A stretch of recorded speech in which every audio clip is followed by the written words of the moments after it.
السلام علیکم ناظرین، ویلکم ٹو زیم ہیلتھ ٹپس۔ ناظرین، آج کی اس ویڈیو میں جو نسخہ آپ کو بتانے جا رہا ہوں نہایت ہی مفید، نہایت ہی طاقتور نسخہ ہے، جو کہ ایسی مردانہ ٹائمنگ یعنی ایسا ساتھ پیدا کر دیتا ہے کہ مرد تھک جاتا ہے، فارغ نہیں ہوتا۔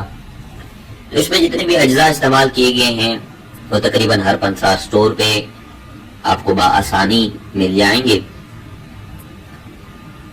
یہ نسخہ صورت انزال یعنی مردانہ ٹائمنگ کے جتنے بھی مریض ہیں جن کی ٹائمنگ بالکل بھی نہیں ہے، خواہ وہ کسی بھی عمر کے حصے میں ہوں،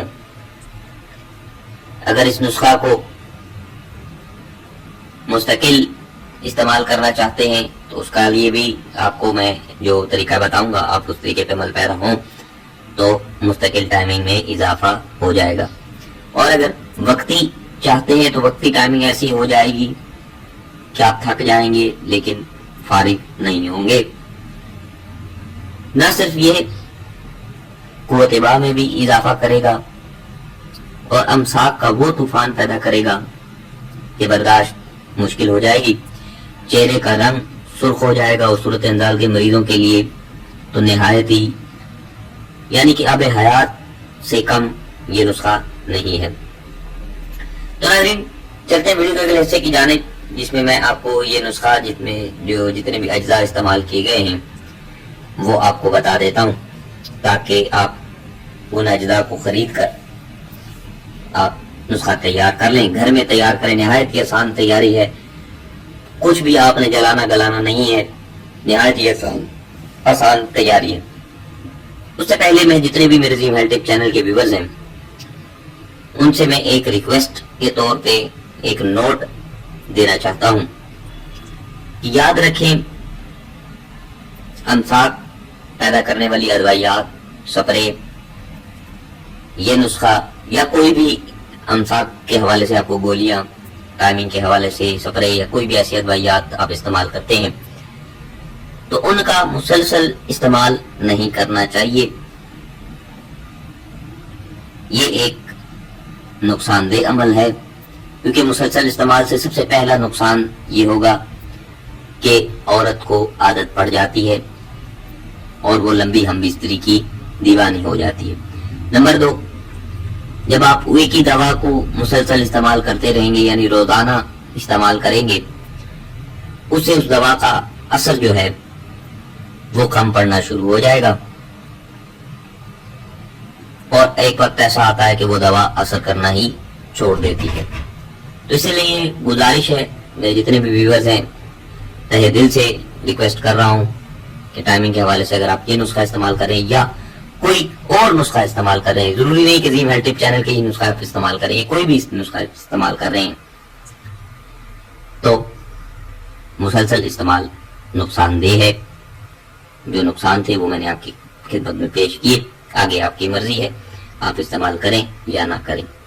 دوسری بات یہ کہ جس دن آپ کا بستری کا پروگرام ہو، میں نے ٹائمنگ کے حوالے سے جتنے بھی نسخہ جات لگائے ہیں ان میں تمام میں نے بتایا کہ اگر رات کو پروگرام ہے تو کھانا نہ کھائیں، یقین جان لیجیے بہت ہی بہتر ہے، اور اگر کھاتے بھی ہیں تو بہت ہی کم کھانا جو ہے وہ آپ تناول فرمائیں تاکہ امساک میں شدید اضافہ ہو جائے۔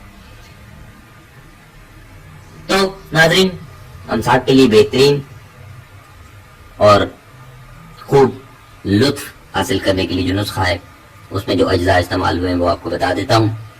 کافور 10 گرام، اجوائن خراسانی 10 گرام، مغز جائفل 10 گرام، سمندر پھل 15 گرام، سلاجیت خالص 4 گرام۔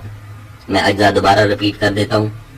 کافور 10 گرام، اجوائن خراسانی 10 گرام، مغز جائفل 10 گرام، سمندر پھل 15 گرام، سلاجیت 4 گرام۔ تو یہ اجزاء کیے گئے ہیں جو اس نسخہ میں ہیں۔ اب ان کی تیاری میں آپ کی خدمت میں پیش کرنا چاہتا ہوں۔ تمام ویور سے گزارش ہے کہ تمام اس کو غور سے سنیں. سب سے پہلے آپ نے تمام اجزاء کو باریک پیس کر صفوف بنا لینا ہے. چاہیں تو آپ ہاتھ کا کھرل استعمال کر کے ہر چیز کو الگ الگ باریک صفوف بنا لیں. نہیں تو اگر آپ کے گھر میں موجود ہے الیکٹرک گرینڈر تو آپ اس کی مدد سے بھی انہیں باریک پیس کر صفوف تیار کر سکتے ہیں. اس کے بعد آپ نے شہد خالص کوئی بھی چھوٹی بڑی مکھی کا شہد لے لیں. صرف اتنا ملانا ہے کہ چنے برابر گولیاں جو ہیں وہ باندھی جا سکیں. ہلکا ہلکا شہد ملاتے جائیں تھوڑا تھوڑا اور دیکھتے جائیں جیسے آٹا گوندا جاتا ہے اس طرح اس کو گوندیں انگلیوں کی مدد سے تاکہ اس میں گولیاں جو ہیں وہ آسانی سے باندھی جا سکیں. جہاں آپ دیکھیں کہ اب گولیاں بن سکتی ہیں آپ شہد ڈالنا روک دیں اور گولیاں بنا کر چنے برابر آپ اپنے پاس محفوظ کر لیں. چاہیں تو کسی ڈبیا میں ڈال لیں, نہیں تو اسی طرح کسی پیکٹ وغیرہ میں ڈال کر اپنے پاس محفوظ کر لیں. اب ترکیبی استعمال کس طریقے سے کرنا ہے تو مستری سے 2 گھنٹہ قبل خالی پیٹ 2 گولیاں آدھا کلو گرام دودھ کے ساتھ آپ نے لینی ہے. اگر آپ نے کھانا کھا لیا ہے رات کو تو کم از کم اتنا انتظار کریں کہ آپ کا پیٹ جو ہے وہ ہلکا ہلکا خالی ہونے لگ جائے. یا آپ کھانا کم کھائیں تو بہتر ہے, نہ کھائیں تو اس سے بھی بہتر ہے. اگر آپ کھانا مقصود سمجھتے ہیں تو آپ کھا لیں, لیکن کھانے کے اتنی دیر بعد کھائیں کہ پیٹ ذرا سا ہلکا ہو جائے.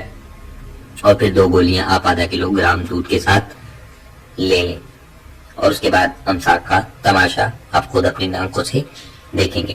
چونکہ نوٹ کے طور پہ میں نے ایک بات پہلے بھی کہی تھی, اب میں پھر دوبارہ کہنا چاہتا ہوں کہ امساک پیدا کرنے والی ادویات کا مسلسل استعمال کرنا ٹھیک نہیں ہے. یہ نقصان دہ عمل ہے. زیادہ زیادہ استعمال کریں گے تو ایک وقت ایسا آئے گا کہ دوا اثر کرنا چھوڑ دے گی, جو کہ ایک باعث سے نقصان دہ عمل ہے. تو ناظرین یہ تھا آج کا نسخہ, آج کی ویڈیو. امید کرتا ہوں آپ کو اچھی لگی ہوگی. امساک کے حوالے سے خوب لطف حاصل کرنے کے لیے یہ نسخہ پیش کیا گیا. تو امید کرتا ہوں تمام ویورز کو اچھا لگا ہوگا. جن بھائیوں کو اچھا لگا وہ ویڈیو کو لائک شیئر ضرور کریں. کمنٹ باکس میں کمنٹ کریں کوئی چیز سمجھ نہیں آئی. اس کے ساتھ ہی چینل کو ضرور سبسکرائب کریں تاکہ آنے والے جتنے بھی نسخہ جات ہیں وہ آپ بآسانی دیکھ سکیں. اس کے ساتھ ناظرین مجھے دیجیے اجازت. اپنا بہت سارا خیال رکھیے گا. دعاؤں